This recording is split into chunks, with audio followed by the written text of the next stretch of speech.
E-PG पाठशाला में आपका स्वागत है। मैं प्रोफेसर ओम प्रकाश सिंह, भारतीय भाषा केंद्र, जवाहरलाल नेहरू विश्वविद्यालय में कार्यरत हूँ। आज हम हिंदी साहित्य का इतिहास प्रश्न पत्र के अंतर्गत हिंदी कहानी का विकास पर बातचीत करेंगे। इस बातचीत के बाद और पाठ के अध्ययन के बाद आप प्रारंभिक हिंदी कहानी की स्थिति समझ सकेंगे, हिंदी कहानी का विकास क्रम समझ सकेंगे, कहानी कला में आए बदलावों को जान सकेंगे, कहानी के वर्तमान परिदृश्य को समझ सकेंगे। हिंदी कहानी 20वीं शताब्दी के प्रारंभिक दशक से प्रारंभ हुई थी। हालांकि हिंदी कहानी के उद्भव और विकास को भारतीय भाषाओं के कथा साहित्य, भारत की प्राचीन कथाओं और यहाँ की लोक कथाओं में देखा जा सकता है। इन तीनों से कुछ न कुछ तत्व ग्रहण करके ही हिंदी कहानी आगे बढ़ी है। इसलिए किसी ऐसे खास समय को रेखांकित कर देना कि नहीं यहीं से हिंदी कहानी शुरू हुई है, जरा कठिन है। कहानी कहने और सुनने की चीज है और यह कहने और सुनने की परंपरा हमारे यहाँ बहुत पुरानी है। हम जिस कहानी की बात करने जा रहे हैं, हिंदी में कहानी लेखन की परंपरा कहां से शुरू हुई और किसे हम हिंदी की पहली कहानी कहेंगे, इस पर हम विचार करने जा रहे हैं। हिंदी कहानी की शुरुआत सरस्वती पत्रिका से मानी जाती है। सरस्वती पत्रिका 1900 से प्रकाशित होना शुरू हुई थी। हालांकि हिंदी में इसके पूर्व भी भारतेंदु काल में कुछ लंबी कहानियां लिखी गई थी, वे अनुवाद थी। हिंदी कथा साहित्य का आदि स्रोत कादंबरी है।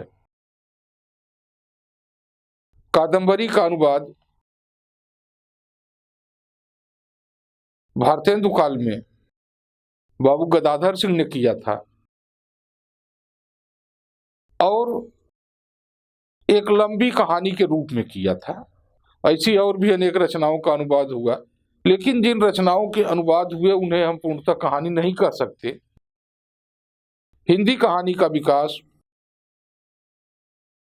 ठीक तरह से 20वीं शताब्दी में हुआ और जिस रूप में हिंदी कहानी आई वे अनुदित कहानियों से बिल्कुल अलग थी।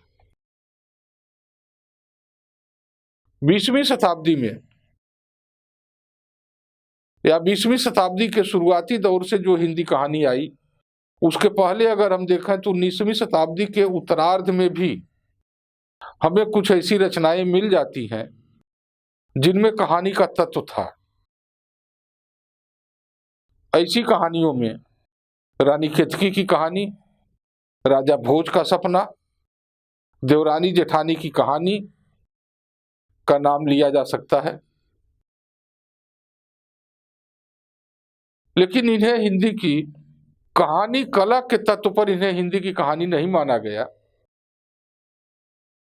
लगा कि जैसे अभी इनमें कुछ तत्वों की कमी है। हिंदी की पहली कहानी किसको कहा जाए, इसे लेकर के रामचंद्र शुक्ल ने हमें कुछ संकेत किया।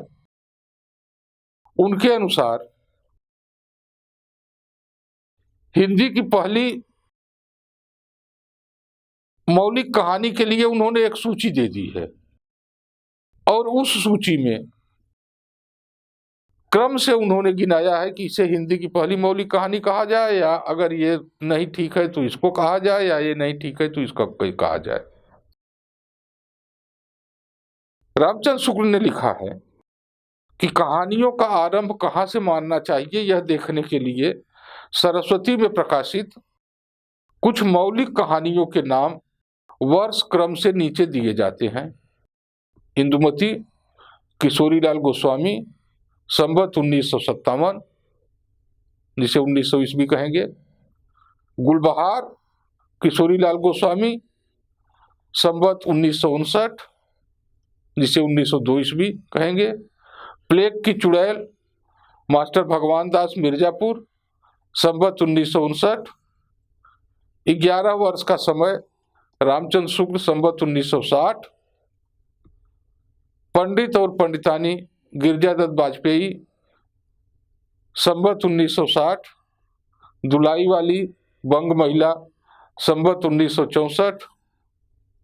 इन कहानियों का उन्होंने उल्लेख किया और साथ ही यह कहा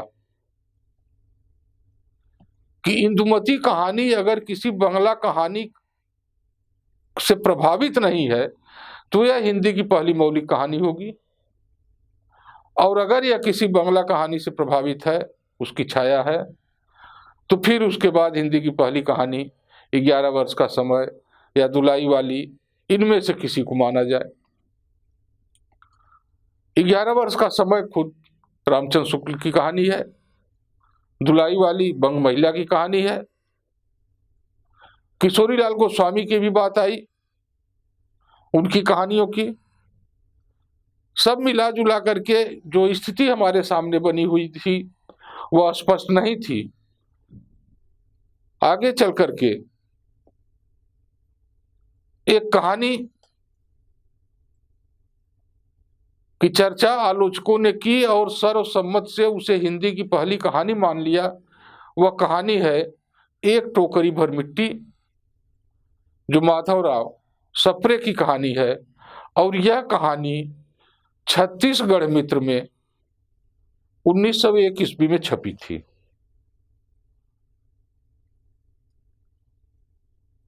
लोगों का मानना यह है कि यह हिंदी की पहली कहानी है। कहानी के विकास पर अगर हम ध्यान दें तो ये देखेंगे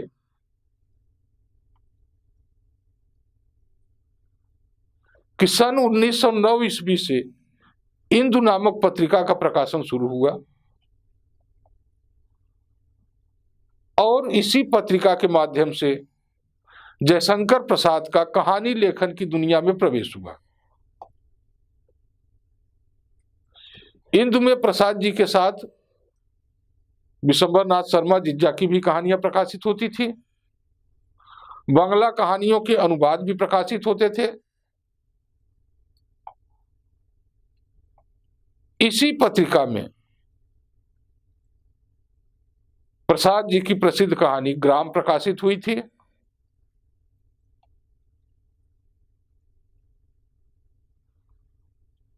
उन्नीस 1918 ईस्वी में बनारस से हिंदी गल्पमाला नामक पत्र का प्रकाशन शुरू हुआ था।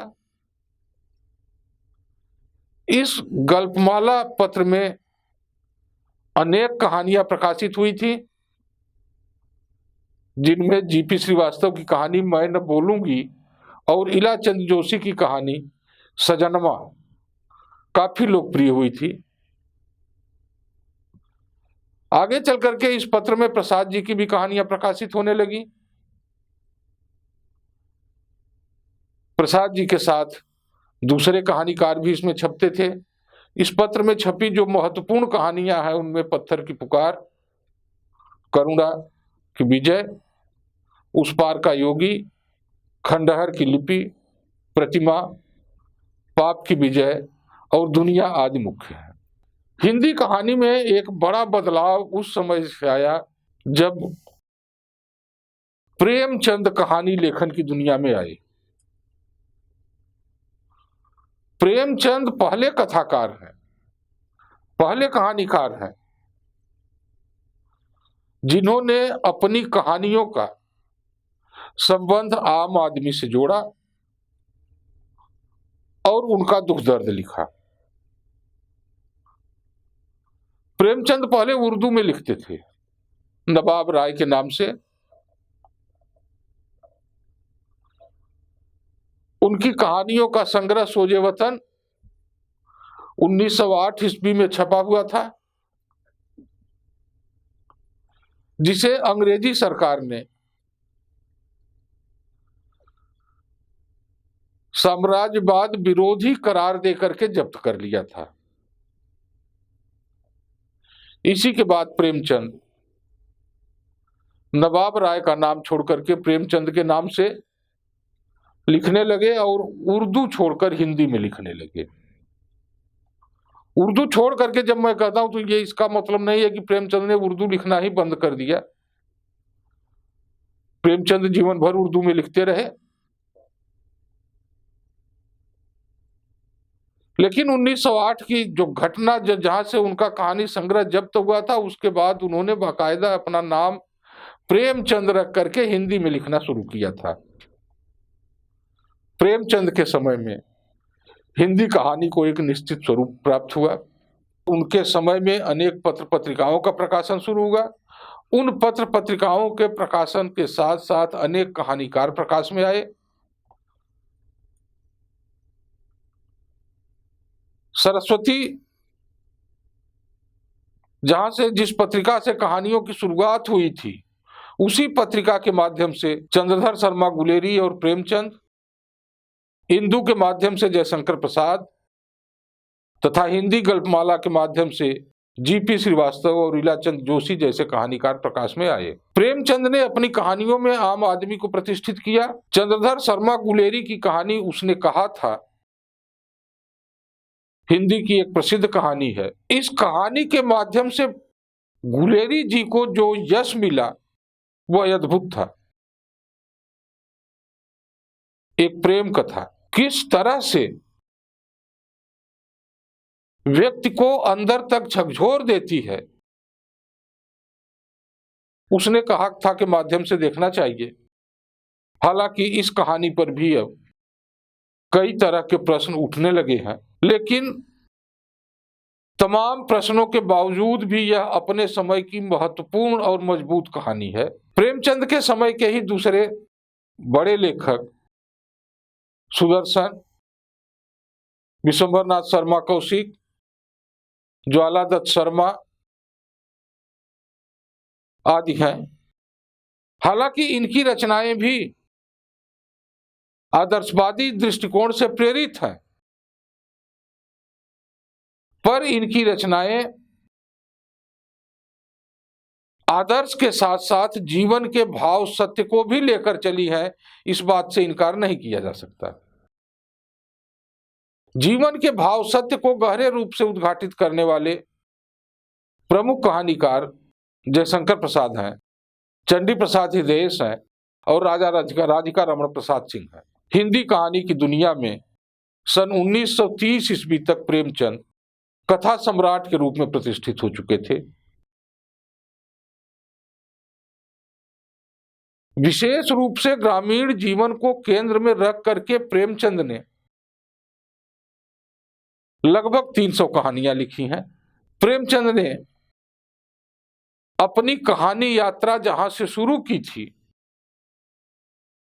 और जहां समाप्त की, उसमें आप देखेंगे कि कई पड़ाव हैं। क्रमशः प्रेमचंद आदर्शवाद की तरफ जो उनका झुकाव था, उस झुकाव से यथार्थ की तरफ बढ़े हैं और जीवन जगत के कड़वे अनुभवों से जुड़ी हुई कहानियां लिखी हैं। प्रेमचंद युग तक की कहानी को अगर हम देखें तो इस कहानी को, इस काल की कहानी को कुछ लोगों ने कोटियों में विभाजित किया है। ये कोटियां हैं चरित्र प्रधान कहानियां, वातावरण प्रधान कहानियां, कथानक प्रधान कहानियां, कार्य प्रधान कहानियां। हालांकि किसी कहानी को या पूरी कहानी साहित्य को इस तरह के विभाजन में बांटना बहुत तर्कसंगत नहीं है, और यह कहना कि किसी कहानी में यह तत्व है यह तत्व नहीं है, यह भी एक मुश्किल की बात है। ये जरूर है कि कहानी कला के विकास के साथ साथ हिंदी कहानी की कई शैलियां विकसित हुई। और उन शैलियों में सबसे जो मशहूर शैली हुई वह वर्णनात्मक शैली है। वर्णनात्मक शैली के अलावा संलाप शैली, आत्मचरितात्मक शैली, पत्र शैली, डायरी शैली आदि भी प्रचलित है। एक और चीज पर हम लक्ष्य करें कि प्रेमचंद तक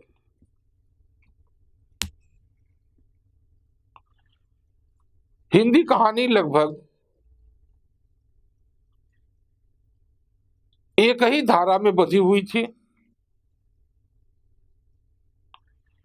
जीवन के सत्य को उद्घाटित करना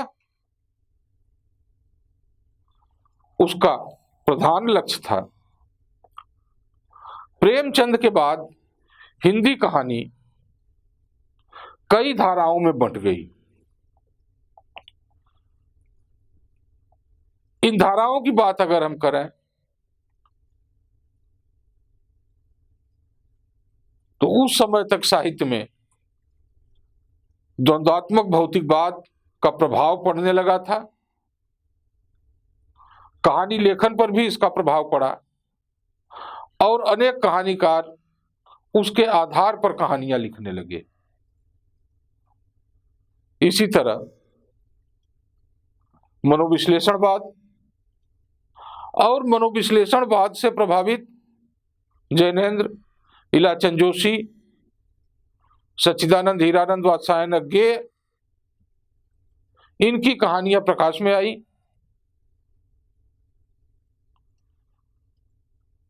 जैनेन्द्र प्रेमचंद के समय से ही लिखने लगे थे। प्रेमचंद के ही समकालीन दूसरे लेखक पांडे बेचन शर्मा उग्र,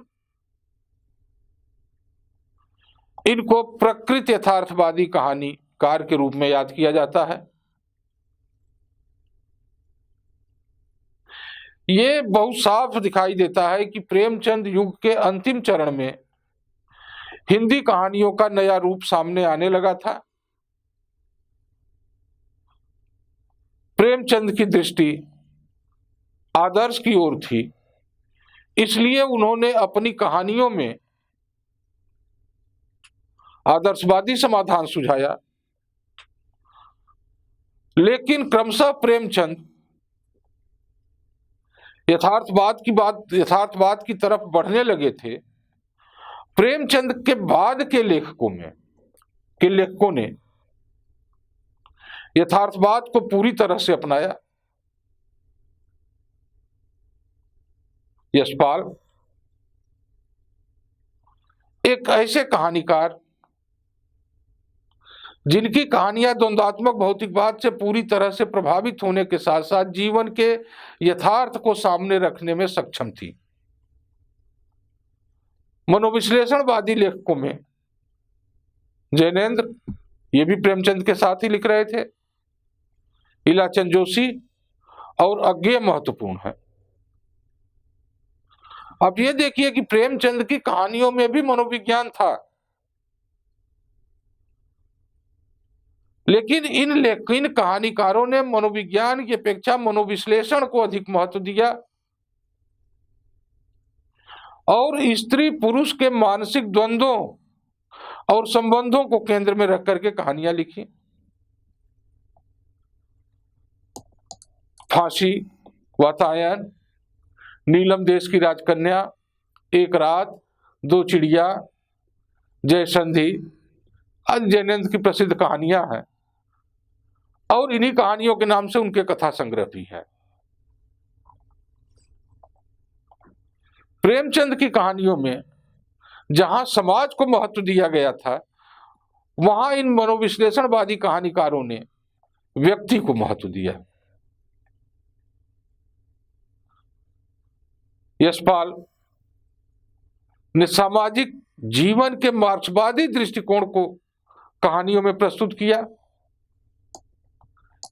इलाचंद जोशी अपनी कहानियों में दमित कामवासना, उससे पैदा हुई मानसिक विकृति, दमित काम ग्रंथि, इन सबको अपनी कहानियों का आधार बनाया। अज्ञेय की कहानियां जैनेन्द्र की परंपरा का विकास करती हुई दिखाई देती हैं। हालांकि अज्ञेय ने मनोविश्लेषणवाद के से प्रभावित होकर तो कहानियां लिखी ही, कुछ ऐसी भी कहानियां लिखी हैं जो ठोस यथार्थ पर आधारित है। अज्ञेय की बहुत अच्छी कहानियां भारत विभाजन पर हैं।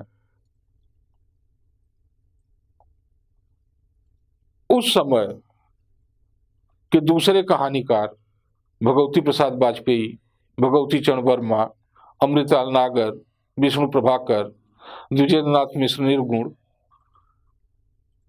का नाम विशेष रूप से उल्लेखनीय है। एक और चीज पर हमें ध्यान देना चाहिए कि इस युग में, उस काल में कहानी की दुनिया में कुछ लेखिकाएं भी सक्रिय थीं, जिनमें उषा देवी मित्रा, हेमवती देवी, सत्यवती मलिक और कमला चौधरी आज के नाम महत्वपूर्ण है। सन 1938 ईस्वी में कहानी नामक पत्रिका का प्रकाशन शुरू हुआ। इस पत्रिका के प्रकाशन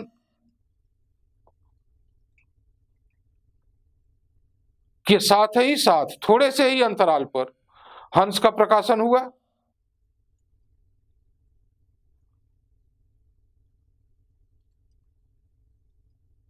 छत्तीस में हंस आया और 38 में कहानी। इन दोनों पत्रिकाओं ने कहानी की दुनिया में पर्याप्त हलचल पैदा की। इन पत्रिकाओं के माध्यम से इस दौर के दूसरे कहानीकारों में हंसराज रहबर, अमृत राय, रांगे राघव का नाम मुख्य रूप से लिया जाता है। आजादी के आसपास हिंदी कहानी में एक नया मोड़ आता है, और यह नया मोड़ तब आया जब नई कहानी के कहानीकारों की एक तिकड़ी हमारे सामने आई, जिसमें मोहन राकेश, कमलेश्वर और राजेंद्र यादव मुख्य थे। इसी के साथ उसी दौर में कुछ ऐसी कहानियां लिखी गई जिनको आंचलिक कहानी कहा गया। ऐसे कहानीकारों में सिरमौर फणीश्वर नाथ रेणु हैं,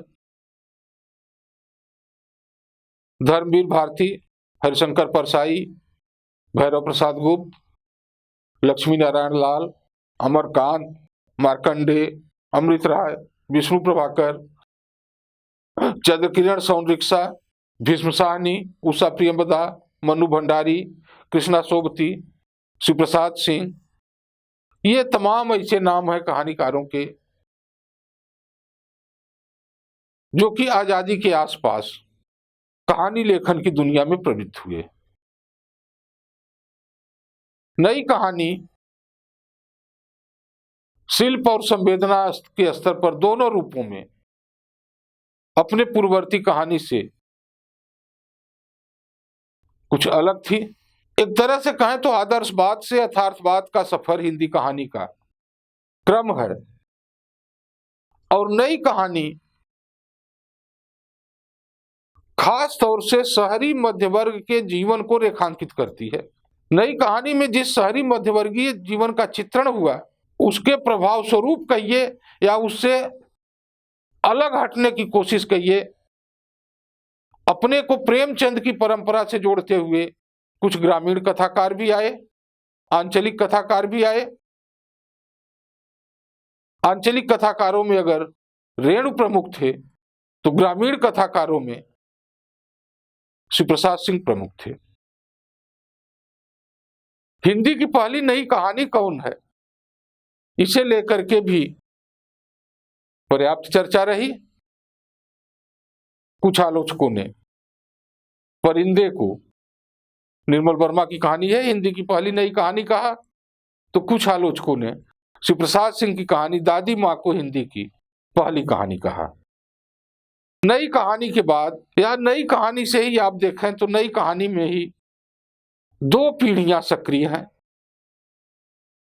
एक पीढ़ी तो उन रचनाकारों की है जो कि पहले से लिखते चले आ रहे हैं, दूसरी पीढ़ी उन रचनाकारों की है जो नई कहानी आंदोलन के साथ साथ कहानी लिखना शुरू किए, जिनमें भीष्म साहनी, मुक्तिबोध, भैरव प्रसाद गुप्त, हरिशंकर परसाई, अमरकांत, राजेंद्र यादव, लक्ष्मी नारायण लाल, निर्मल वर्मा, रामदास मिश्र, शिव प्रसाद सिंह, ये प्रमुख हैं।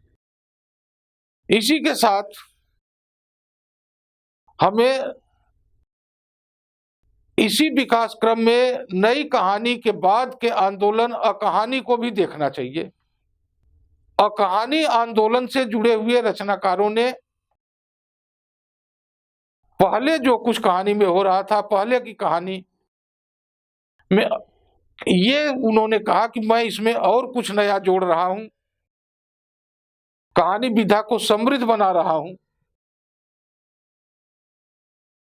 कहानी से जुड़े हुए रचनाकारों में महीप सिंह, दूधनाथ सिंह, काशीनाथ सिंह, ज्ञानरंजन, रमेश चंद शाह, गिरिराज किशोर के नाम महत्वपूर्ण है।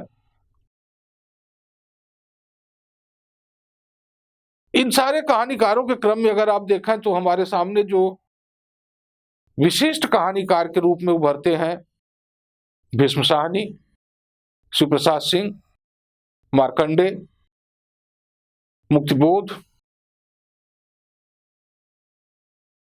ये ऐसे कहानीकार हैं जिन्होंने अपने समय को, अपने समय के समाज को, अपने समय की स्थिति को पूरी तन्मयता के साथ उकेरा है और कहानी विधा में एक नया मोड़ दिया है। गंगा प्रसाद बिमल, रविंद्र कालिया, दूधनाथ सिंह, प्रयाग शुक्ल, ये ऐसे कहानीकार हैं जिन लोगों ने नई कहानी के नाम पर कहानी का नारा दिया था। इसी तरह से कहानी के बाद सचेतन कहानी की बात हुई थी।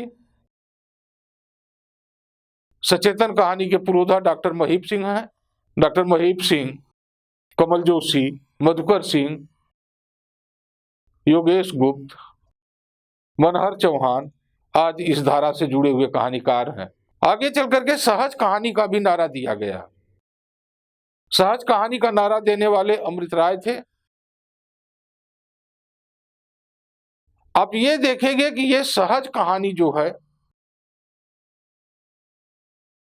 हालांकि आंदोलन और चले, समांतर कहानी का आंदोलन और जिसमें, लेकिन सहज कहानी से ही जिस आम आदमी के प्रतिष्ठा की बात की गई,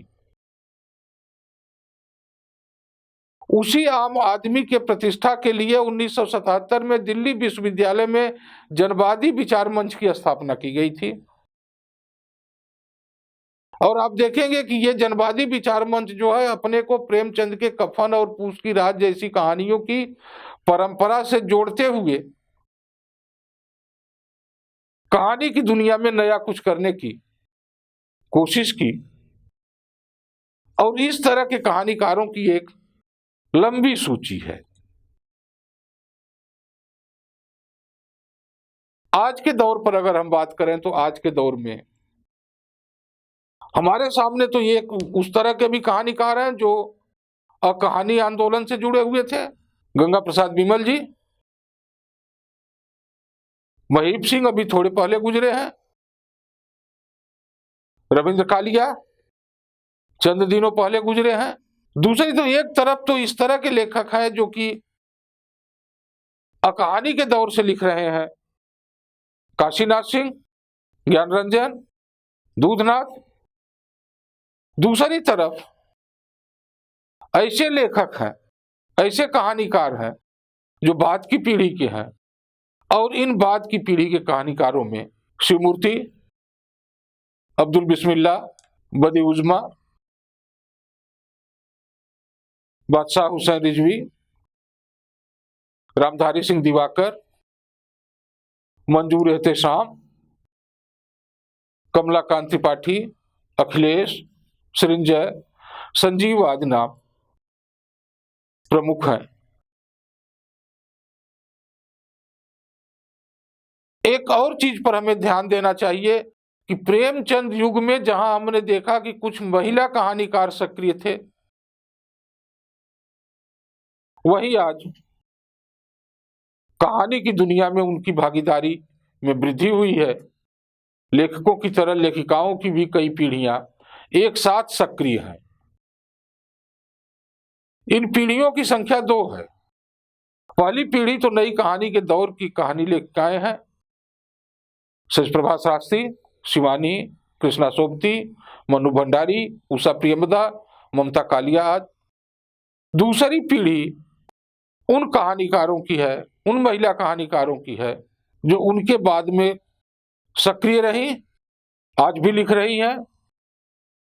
ऐसे कहानीकारों में हम दीप्ति खंडेलवाल, मृणाल पांडे, मृदुला गर्ग, चित्रा मुदगल, राजी सेठ, उषा किरण खान, मंजुल भगत, मेहरुनिसा परवेज, सुधा अरोड़ा, अल्पना मिश्र, वंदना राय, नीलाक्षी सिंह, अनामिका, कमल कुमार, मुक्ता आदि का नाम ले सकते हैं। मित्रों मरजानी के माध्यम से कृष्णा सोबती ने जिस बोल्ड महिला चरित्र को कहानी में स्थापित किया था, उस तरह की बोल्डनेस दिए हुए हमें, या उस तरह से जीवन के बारे में बेबाक होकर बोलने वाले हमें अनेक पात्र मिल जाएंगे। इसे हिंदी कहानी की वृद्धि कहा जाएगा कि जहां हम चीजों को संकोच बस छिपाते जा रहे थे, अब कहानी उन चीजों के साथ न कोई संकोच कर रही है, न उन्हें छिपा रही है, बल्कि जीवन की तमाम आवश्यकताओं को अपने ढंग से स्वर दे रही है। इन लेखिकाओं के बाद हमें इस चीज पर गौर करना चाहिए कि आज का समय लेखन में विभिन्न प्रकार की स्थितियां हैं। दलित साहित्य, स्त्री साहित्य, आदिवासी साहित्य, इनकी हम अलग अलग बात कर रहे हैं और इन विमर्शों के से जुड़ी हुई भी हिंदी कहानी लिखी जा रही है। हम कह सकते हैं कि आधुनिक काल के प्रारंभ में हिंदी कहानी की जहां से शुरुआत हुई थी, आज हम आगे बढ़ करके उस बिंदु पर पहुंच चुके हैं जहां से जीवन के समस्त क्षेत्रों को कहानी वहन करती हुई दिखाई दे रही है। हिंदी कहानी आगे और समृद्ध होगी, इस विश्वास से इनकार नहीं किया जा सकता।